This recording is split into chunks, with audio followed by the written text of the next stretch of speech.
Oke, TWM Families, welcome back. Kalau kamu tidak tahu dari mana angka footprint berasal, footprint akan selalu terlihat seperti dekorasi. Di video ini, kita tidak membahas setup. Kita tidak akan membahas entry. Kita akan membongkar footprint sampai ke fondasinya. Apa yang sebenarnya dicatat, apa yang tidak dicatat. Nah, kalau permasalahan bagaimana footprint ini digunakan secara profesional, itu aku hanya dedikasikan untuk internal TWM komunitas, ya. Karena kenapa? Karena di video edukasi yang available di YouTube ini tujuanku adalah membentuk pola pikir kalian, ya, serta pemahaman kalian yang mendalam berbentuk fondasi. Terhadap apa? Terhadap auction market theory beserta order flow itu sendiri. Sebelum kita masuk breakdown-nya, kalau kamu pengen belajar market lebih dalam, pakai auction market theory dan order flow, kamu bisa join komunitas Trade With Me, tapi itu opsional. Yang penting, sekarang kamu paham dulu cara market benar-benar membentuk value. Nah, sekarang kita langsung masuk ke section pertama, yaitu apa itu footprint sebenarnya. Nah, di depan kalian nih, kalian sudah melihat ini adalah footprint, ya. Di tengahnya ada candle, ya. Di sini ada footprint-nya. Nah, footprint pada dasarnya menampilkan informasi yang sama dengan time and sales, tetapi disusun dalam bentuk yang lebih terstruktur dan lebih mudah diamati. Nah, tujuan footprint ini bukan untuk menebak arah harga. Tujuannya adalah mengukur aktivitas buyer dan seller di setiap level harga di dalam satu candlestick. Nah, candle biasa itu hanya menunjukkan hasil, ya. Footprint ini menunjukkan apa yang terjadi di dalam candle itu. Oke, setelah kamu sudah tahu footprint itu apa sebenarnya, sekarang kita masuk ke section kedua. Footprint itu historical order flow, bukan order book. Ketika kita melihat DOM atau order book, ya, yang ada di sebelah kiri, yang sudah aku bahas di video sebelumnya, ya, yang khusus di seri From Zero to Footprint, ya, kita sedang melihat limit order yang menunggu. Kalau di order book atau DOM, itu semua adalah niat, bukan kejadian. Jadi kalau limit buy itu ada di bid, tapi kalau limit sell itu ada di ask. Nah, kalau footprint, ya, yang di sebelah kanan nih, ini berbeda. Footprint adalah historical order flow tool, ya. Footprint hanya menampilkan order yang sudah dieksekusi. Ingat baik-baik. Bukan order yang mungkin terjadi, tapi order yang benar-benar terjadi. Nah, kalau DOM, ya, ini menunjukkan sisa order. Kalau footprint menunjukkan order yang sudah dimakan. Dan di sini kita akan bahas perbedaannya, ya, karena aku sudah bahas kalau yang DOM di video sebelumnya, aku akan tag di akhir video, ya. Kalau di DOM, ya, ini kan real time, ya. Di sini kalau kita masuk ke kolom bid, di sini berarti kita tahu bahwa ini ada buying intent. Ya, limit order yang ada di bid ini adalah buying intention karena bentuknya limit order. Kalau di DOM di ask-nya berarti ini adalah selling intent, ya, selling intention. Artinya apa? Limit order sell. Nah, sekarang kita pindah kembali langsung ke footprint. Aku akan membahas mengenai bid dan ask di footprint, dan ini permasalahan dan sesuatu yang paling penting. Oke. Di footprint ada dua kolom, ya. Yang kiri, nih, yang sebelah kiri, ini adalah bid column. Kalau yang sebelah kanan, ini adalah ask column. Maknanya ini berbeda dengan DOM atau order book yang tadi aku sudah bahas. Bedanya apa, Bang, kalau di footprint? Nah, kalau di footprint, ini kamu harus perhatikan baik-baik, ya, karena aku nggak mau kamu ngadi-ngadi lagi ngelihat footprint. Jangan ngadi-ngadi kamu, ya. Di bid column, ya, di footprint, ini sama dengan selling aggression. Artinya apa? Ini adalah market sell. Ya, ini udah eksekusi. Kalau as column yang di sebelah kanan, ini sama dengan buying aggression. Ya, berarti yang kiri apa? Yang kiri adalah selling aggression di bid column, yang kanan adalah buying aggression, market buy di as column. Market buy selalu menyerang limit sell, itu akan dicatat di ask. Ya, ingat, market buy selalu menyerang limit sell dan itu dicatat di ask. Kalau market sell ya selalu menyerang limit buy dan dicatat di bid. Nah, kesimpulannya ya, ask column ya di sini ask column ini sama dengan market buy yang benar-benar terjadi. Kalau bid column ini sama dengan market sell yang benar-benar terjadi. Jadi kamu tahu ya, dari konsep ini dan konteks ini, footprint itu hanya mencatat aggressive orders. Kamu ingat baik-baik. Nah sekarang, setelah kamu udah paham ini, kita langsung masuk ke contoh long dan short di footprint. Nah, sekarang kita akan membahas ya mengenai aktivitas footprint. Kalau buka long, ya, entry long ini yang ada di atas. Ini perumpamaan saja biar kamu tidak pusing saat aku ngomong long trade setup ya. Ini kamu biasakan melihat setup yang seperti ini kalau long. Dan begitu pula dengan short, nanti akan aku bahas. Kalau buka long, entry long itu adalah buy market. Nah, buy market seperti yang sudah aku bahas di DOM ya, ketika buy market itu ada yang namanya matching sell limit yang terjadi. Oke. Nah, ini kamu ulas lagi di order book dan DOM material di modul yang sudah aku bahas di video sebelumnya sebelum kamu lanjut ke pembahasan yang ini.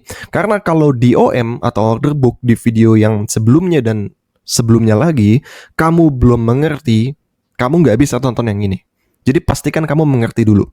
Oke? Kamu ulang-ulang sampai kamu ngerti. Nah, entry long, kita back again ya. Entry long ini adalah buy market. Ya, otomatis ada match sell limit. Nah, ini akan muncul di mana, Bang? Nah, ini akan muncul di ask column. Oke, akan ada di sebelah sini. Lalu kalau misalnya trade setup kita kena stop loss, ya long kita nih, long setup kita kena stop loss, berarti artinya kan sell stopnya hit, ya kan? Nah, sell stop hit, ya berarti adalah sell market yang matching buy limit. Nah, ini muncul ada di bid column. Oke, kalau misalnya sell stop hit, ya trade setup kamu. Nah sekarang kalau take profit long, ya misalnya TP hit, itu adalah sell limit, ya sell limit, ya hit, lalu matching ke buy market, dan ini akan muncul kemana? Ini akan muncul ke ask column. Nah sekarang kalau kamu sudah paham yang long, sekarang aku akan bahas yang short.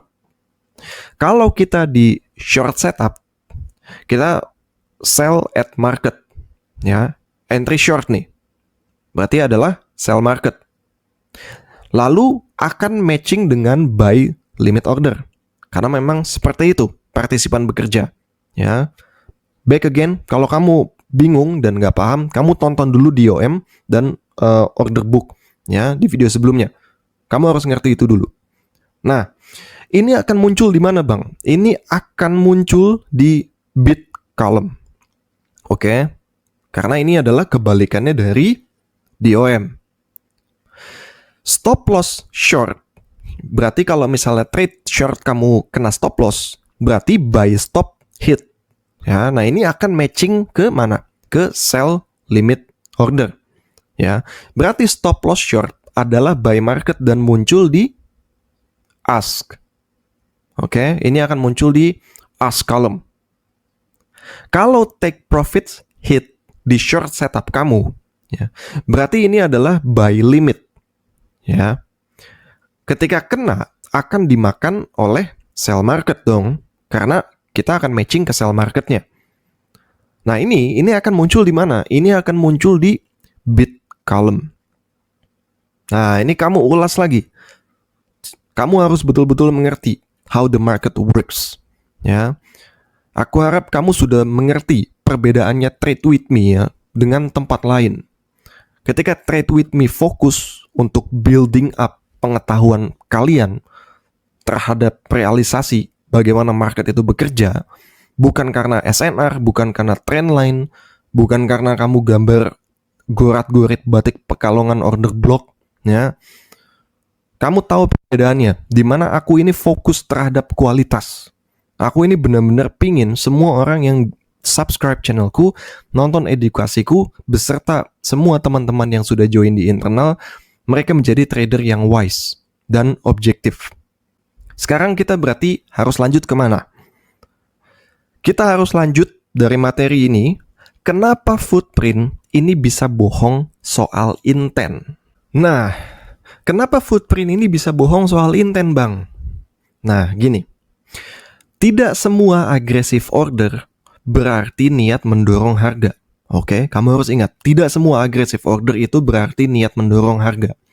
Stop loss dan take profit itu juga tercatat sebagai agresi. Padahal itu adalah order keluar, bukan order inisiatif. Nah, sekarang kamu perhatikan di sebelah kiri, ini adalah contoh sell order. Ya, ketika kamu taking short trades. Kalau misalnya kamu hit stop loss, ya, orderanmu, berarti di sisi sell limit ini berarti ada yang take profits from long. Oke? Ini sama saja. Jadi kalau misalnya stop loss from short, berarti artinya matching ke sell limit itu adalah take profits from long. Ya. Nah, ini artinya apa? Kedua traders ini meninggalkan market, tapi footprintnya ini malah reflect ke aggressive buy di ask. Lalu sama juga dengan keadaan kamu taking long orders, kamu buy order nih. Terus trade setup kamu ke hit sell stop, artinya stop loss from long, ya. Nah, berarti ini matching ke buy limit untuk trader yang lain, di mana di situ ada take profits from short. Artinya juga sama. Artinya kedua traders ini meninggalkan market, tapi footprint ini malah reflect ke aggressive sell di bid. Karena ini semuanya, footprint tidak menunjukkan niat. Ingat kamu, ya. Footprint tidak menunjukkan niat, ya. Footprint ini menunjukkan apa yang terjadi. Intent itu hanya bisa dibaca dari konteks dan struktur market. Kalau kamu sampai di titik ini baru mengerti soal ini, terus kamu belajar di tempat lain belum dapat materi ini, ya, selamat, ya, kamu akhirnya datang ke tempat yang seharusnya. Setelah ini, karena kamu sudah tahu bahwa footprint ini bisa bohong, ya, ini adalah bentuk subjectivity. Berarti kita harus membahas mengenai struktur footprint bar-nya. Struktur footprint bar, ya, satu footprint bar adalah satu candle. Yang ini, candle ada di tengah. Yang kiri adalah bid column, yang kanan adalah ask column. Di dalam candle, tiap baris, ya, ini adalah satu level harga. Angka kiri adalah total market sell. Angka kanan adalah total market buy. Warna dan shading ini menunjukkan kepadatan transaksi. Jadi kalau kamu perhatikan, ini kan semakin padat, ya. Ini adalah kepadatan transaksi. Di sini juga warnanya mulai tidak lebih gelap dari yang ini, dan ini juga ada yang shaded, ya, atau yang mulai memudar. Nah, area yang paling gelap ini adalah high volume node. Ini adalah titik pertempuran terbesar dan sering menjadi fair value sementara. Nah, sekarang aku mau bahas mengenai value area di footprint. Ini bukan volume profile aja, oke? Footprint juga menampilkan value area. Di sini kamu lihat, aku udah tandain ini bagian value area high, di mana ini adalah warna yang paling solid, ya, yang solid akhirnya mulai memudar. Nah, yang di luar ini area yang inefisiensi, di luar value area high. Dan di bawah juga sama. Ini di bawahnya value area low. Nah, secara default, value area ini kan mencangkup 70% dari total volume. Dan ini berasal dari konsep statistik. Ya, ini adalah Gaussian distribution. Satu standar deviasi itu berarti 68,27%, ya, approximately. Nah, makanya value area adalah range harga. Nih kamu lihat di footprint. Di mana buyer dan seller paling sepakat. Value area high adalah batas atas fair value. Kalau value area low ini adalah batas bawah fair value. High volume nodes ini adalah puncak distribusi. Nah, footprint pada dasarnya adalah volume profile di dalam satu candle. Nah, sekarang kita harus membahas imbalance karena kamu sudah mengerti value area di footprint. Nah, imbalance muncul ketika terjadi ketimpangan agresi. Oke. Footprint tidak membandingkan kiri dan kanan. Jadi bukan kiri ke kanan, ya. Bukan di baris yang sama. Tapi footprint ini membandingkan secara diagonal. Oke? Karena buyer menyerang satu level di atas, ya, makanya diagonal. Dan seller menyerang satu level di bawah. Nah, makanya diagonal. Umumnya, imbalance itu ditandai perbedaan minimal 300%. Jadi, yang sering aku temui ini dalam footprint mostly ini 3,46 perbedaannya segitulah. Jadi 3,46 kali sekitarnya minimal 300%. Nah, imbalance ini bukan sinyal. Oke, imbalance adalah penanda lokasi agresi yang tidak normal. Nah, di sebelah kiri kamu perhatikan di sini ada yang ke highlight warna hitam. Ini kamu bisa on off in kalau misalnya kamu memakai Exo charts, ya. Di sini adalah bit imbalance. Ini aku udah tandain. Lihat. Ini 30.000, ya. Lihat diagonal ke atas ke area ask ini cuma 776. Lihat di sini ini berarti kan imbalance. Nah, di sini ada 164.000 dan di sini ada 27.000 di column ask. Nah, ini at least sekitar minimal ya 300% untuk menampilkan imbalance ini. Nah, kamu lihat di sini juga, di sini ada ask imbalance. Kamu perhatikan di sebelah kanan ini 94.000 ya terhadap diagonal level di bid column. Ini cuma 19.000. Kamu perhatikan di sini juga ada ask imbalance ya. Di sini jumlahnya 89.000. Kamu lihat diagonal ke kiri di bid column ini adalah 12.000. Tapi nilai ini tidak akan muncul di setiap level karena balik lagi, imbalance ditandai perbedaan minimal 300%. Oke. Nah, sekarang kalau kamu sudah paham, kalau kamu lihat footprint ada yang di highlight hitam atau mungkin kamu tidak nyalain highlight hitamnya, hanya warna yang lebih bold, Anda kamu tahu imbalance itu seperti apa. Oke, sekarang berarti kita harus membahas mengenai deltanya. Nah, di sini kita akan bahas delta secara detail, ya. Delta adalah selisih antara total market buy dan market sell. Delta positif berarti lebih banyak market buy. Delta negatif berarti lebih banyak market sell. Biasanya nih, bullish candle punya delta positif dan bearish candle delta negatif. Tapi tidak selalu. Kamu ingat, tidak selalu. Nah, ini nanti arahnya kemana? Kita akan membahas mengenai delta divergence. Ya. Dan soal ini, disitulah footprint mulai berguna. Tapi aku mau jelasin dulu nih. Karena bagi para trader yang punya akses, mungkin mulai memakai Kiyotaka yang gratis, atau kalian punya Exo charts, atau apapun platform yang kalian gunakan untuk melihat delta max, delta min, dan delta, aku ingin bahas specifically mengenai 3 ini.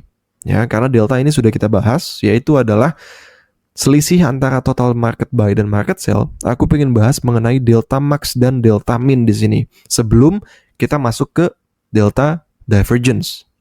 Nah, sekarang gini. Delta max ya, itu bid atau ask. Nah, delta max itu adalah ask. Ya, kamu ingat baik-baik. Delta max itu adalah ask. Artinya apa? Delta max adalah buying aggression dominan. Delta itu dihitung sebagai ask volume dikurang bit volume, ya, atau ask volume selisih bit volume. Nah, delta maksimum ini berarti artinya apa? Yang paling positif, ya. Yang pertama, market buy ask jauh lebih besar daripada market sell. Yang kedua, buying aggression paling kuat terjadi di candle tersebut. Jadi, delta max ini artinya dominasi ask.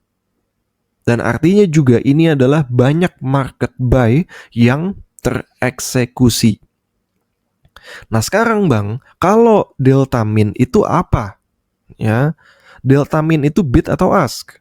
Delta min ini adalah bid. Artinya apa? Kalau delta min bid, berarti artinya ini adalah selling aggression dominan. Nah penjelasannya, delta minimum atau yang kita sebut paling negatif ini berarti apa? Yang pertama, market sell, ya, bid jauh lebih besar daripada market buy. Yang kedua, selling aggression ini paling kuat terjadi di candle tersebut. Nah jadi intinya apa Bang? Intinya delta min ini adalah dominasi bid. Artinya juga ini adalah banyak market sell yang tereksekusi. Jadi singkatnya, ya, delta max ini adalah ask dengan market buy dominan. Kalau delta min ini adalah bid dengan market sell dominan. Nah, perlu kamu catat nih yang aku akan omongin. Delta itu tidak sama dengan arah harga. Delta itu hanya mengukur agresi, bukan hasil. Delta max ini juga bisa terjadi di puncak, yang artinya ini ada buying exhaustion. Ya. Lalu ini juga bisa terjadi di area absorption. Kalau delta min ini bisa terjadi di dasar, yang artinya ada selling exhaustion. Kebalikannya ya dari delta max. Dan ini juga bisa terjadi di area support yang menyerap, absorption. Nah, karena itu, fams, delta ini menunjukkan siapa yang menyerang, bukan siapa yang menang. Oke?